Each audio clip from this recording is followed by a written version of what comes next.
Hey there, my name is Przemek and it's time for another Newsflash video. I have to say I'm a bit sleepy today and we have a lot of stuff to discuss. So let's begin. Let's begin with the new album from Cryo Chamber. What a surprise! It's the third album by Gdanian. The album is called Mechanical Gods. And it's, as I say, the third album. The others were Submersion from 2021 and Induction from 2022. Let's see what the label says about it. Mechanical Gods is a deep subterranean journey ripe with robotic bass lines and tech ritualism within an atmospheric framework. And a short story excerpt. When we entered the below world, we found the human inhabitants divided into subnormal primal groupings of savage and superstitious tribes who collectively worshipped the machines that oppressed them. Sacrificial offerings of living martyrs were made to the Mechanica in order to appease them of their remorseless and emotionless rancor. The humans had resorted to primeval idolatry behaviors that put them in awe of the undiminishing energy source of the Plasner system, a great churning ball of heat and light that pulsated over them in the upper echelons of the principal chamber. It became clear to us, meanwhile, that they had lost all awareness of the overground world and that for them the limits of the universe were confined to the depths of their subterranean enclosure. On the album we'll have 3 collaborative tracks with Atrium Carcery, The Raptured World and Dead Melodies. The premiere was August 29th. For the fans of icy landscapes and freezing soundscapes, we have an announcement from Glacial Movements. In October, we'll have the album called Our Forgotten Ancestors by Massimo Pupillo.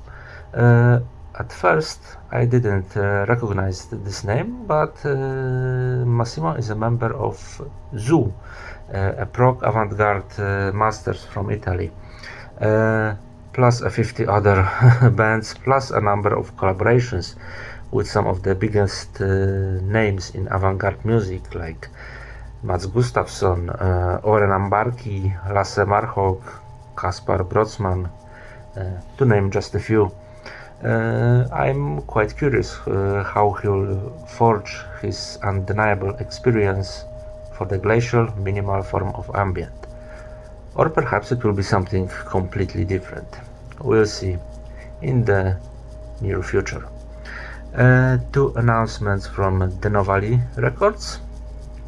First is Notilus album, which is called simply 2. I don't know nothing about this band, so I'll just read the press release. After their highly praised debut record, 1, called a sparkling electro-jazz and cinematographic hybridization game and refreshingly futuristic big band music, the French quintet returns with the new full-length called 2. Notilus is back, more raw and free than ever, taking a journey through both evening shadows and luminous mornings, through long expanses and of suspended time, as well as hypnotic swaths of dancing vibes. It crosses vast tundras, ascends snowy mountain ranges, reaches swampy, troubled waters, bathed in eerie light, at the crossroad between jazz, techno, ambient music and self-reflection. This is the first from Denovali, and the second is the Lovecraft Sextet. The album will be called The Horror Cosmic. And after the release of the first 3 albums, In Memoriam, Nights of Lust and Miserere, Jason Conan, known from Mansur, the Kilimanjaro Dark Jazz Ensemble, the Mount Fuji Doom Jazz Corporation, has created the Lovecraft Sextet's first soundtrack to a yet to be created movie. The Horror Cosmic is a Lovecraftian cosmic horror short story which dives into the existential dread of the infinite nothingness. The album was composed as a soundtrack to accompany the illustrated short story and is an expanded step in the multidisciplinary aspect of the Lovecraft Sextet project. Therefore, this release should be listened to as a soundtrack with compositions working to accentuate a specific mood to the specific chapters of the story. The Horror Cosmic will also be released as a very limited custom hardcover illustrated short story book with a special vinyl color LP. I kinda miss Kilimanjaro and Mount Fuji, and while to me the Lovecraft Sextet is not the same, I quite like the previous albums and gladly listen to the Horror Cosmic. Zoharum new announcements for the upcoming weeks, and I see some Santa Sangre frequent guests and colleagues here. There will be 4 albums from Zoharum, and the first one is Red Painted Red. That was the reason why CD. You may remember the project from their Hey Dum Dum album released by Vrotich Records, and our reviewer Damiano Lanzi once wrote about Hey Dum Dum that and Red Painted Red that their music could be described as trip hop, even if this is a categorization that is not specific at all and includes a fragmented multitude of styles. The second Zoharum upcoming record is I don't know if I should read it in Polish or in English. In Polish it's Chore IA, in English it's Core IA. It's a Polish project. The album will be called Postscriptum / Neogolizmowa. It will be 2 CD, released in cooperation with Antena Non Grata. And as I said, Chore IA or Chor IA is a Polish experimental avant-garde project, which album Reanimacja, based on processed bass and cello sounds, I had the pleasure to review in 2021, and it was one of my highlights of that year. The third Zoharum upcoming release is Aina, Inevitable Mortality. Dark isolationist ambient, very good at what he does. You may also know him from our reviews. And the fourth one is Jarl, Isolation Colors. Eric Jarl is a frequent Zoharum collaborator, offering an experimental ambient industrial, and if I'm counting correctly, it will be his seventh work for Zoharum. Although I'm not sure, I have never been good at maths. Okay. Also, Italian label Silentes is planning some new stuff for this upcoming fall. I haven't found any specific info yet about those releases, so I'll just read what's on the way. First one is Gigi Massin Rod Model collaboration, titled Red Hair Girl at Lighthouse Beach. Very nice title. And while I don't think I've heard anything by Gigi Massin, the ambient musician from Italy, Rod Model is the important persona of deep techno ambient scene from Detroit, and he's always a welcomed guest in my home, whether under his own name or as Deep Chord or Echo Space. Another Silentes announced release is Dirk Series, The Disintegration of Silence, and this name I think needs no further introduction. Ambient legend, the founder of Vidna Obmana, today also involved in jazz activities, as for example Yodok 3 among others. Another one we have Francesco Gianico, L'immagine di me lontano. Again, I don't recall if I stumbled upon Francisco Gianico music, but I see he's got a number of albums on such labels as Dronarium, Time Released Sound, Unknown Tone. We'll also have a Gianluca Beccuzzi album called Black Mantra. Gianluca Beccuzzi, Italian experimental electroacoustic veteran. And the last album from Silentes, which will be released this autumn, is Tess, Black Bamboo 2. Tess is Maurizio Martinucci. Once again, no rookie. In the past he worked with Scanner, Taylor Dupree and many other musicians. So 5 albums from Silentes, and these last 2 will be released by Silentes sublabel Standa. Okay, now we have 2 announcements from Santa Sangre colleagues or befriended projects. First one, Devil's Breath from Malta, and after critically acclaimed Embrace of the Serpent, released by Zazen Sounds. Damn, I need to get this on CD finally. Now they're back with African Spiritual Paths, digital EP released by 3 Times Cursed. And I have to say the concept is pretty unique. Let me read. Devil's Breath have at heart indigenous people, and they also find them inspirational for making music. African Spiritual Paths is not the first release revolving around this theme. However, this EP is the first to deal with the indigenous people of Africa. Each track is named after a mask used during ritual relating to funerals and secret societies. Ivory Coast, Mali, Guinea, Burkina Faso, Democratic Republic of Congo are among the countries where such rituals are carried out.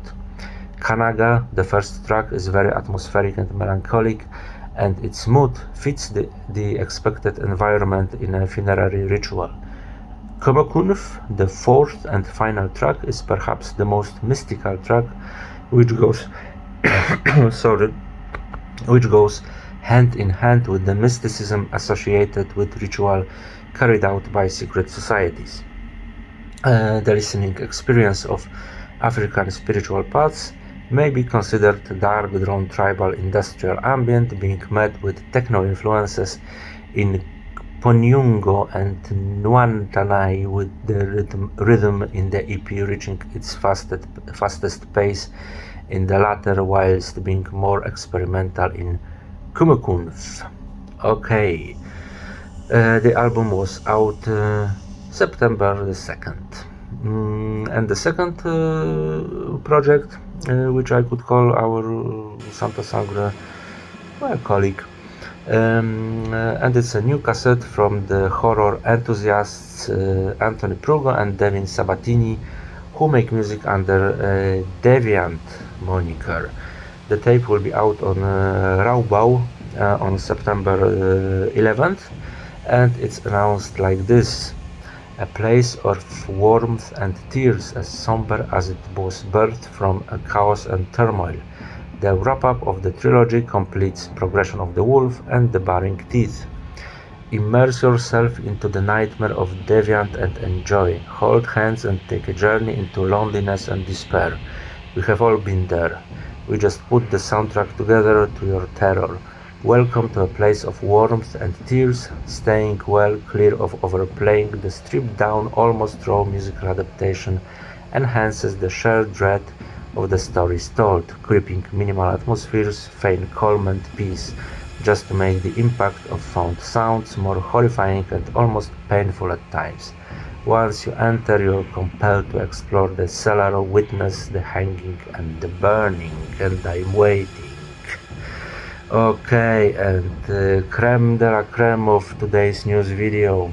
Many of us dark ambient enthusiasts and fans have waited for this one. Many of us have lost hope, but finally, after 16 years, we'll get a follow-up to Sinke Dus' fantastic debut called Cryo. The title will be Modus Vivendi, and the label says Sweden's enigmatic musician Marcus Lönebrink returns after a long hiatus with his follow-up to the highly acclaimed album Cryo. Modus Vivendi continues his introspective sonic pilgrimage into vast terrain, residing in the intermissions between failure and salvation. Contemplation of stasis as a way of life leads into a paradox. Beneath the dormant surface of fossilized and frozen inner landscapes, underlying movement continues to steer.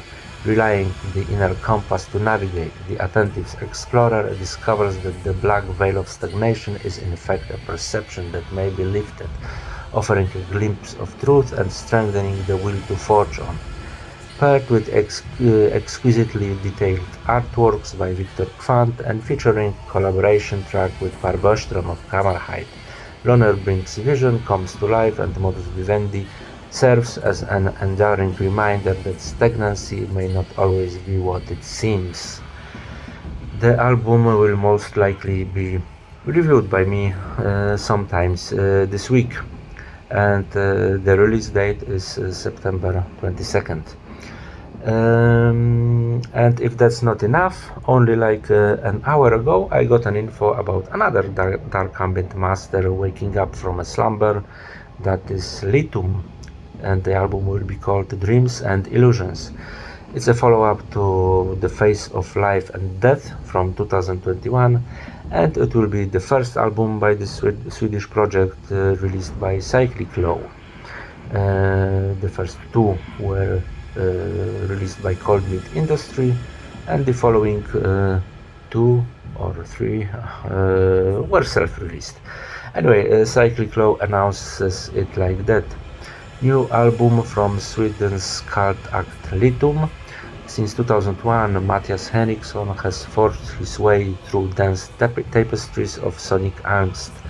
His latest opus is weaved from nightmarish visions from an out-of-body experience. A bridge in existence, life, death, and time become one, manifesting and dissolving. Letum's mournful minimalist soundscapes are as always expertly controlled and display unique compositional skills and emotive depth, pure and transcendental. If you ask me, I'm really happy that among all this weird stuff, not always exactly to my taste, lately released by Cyclic Law, the label doesn't forget of what they're best at. That is pure Scandinavian dark ambient. Okay, that would be it. I need to drink. Thanks for watching, and see you soon.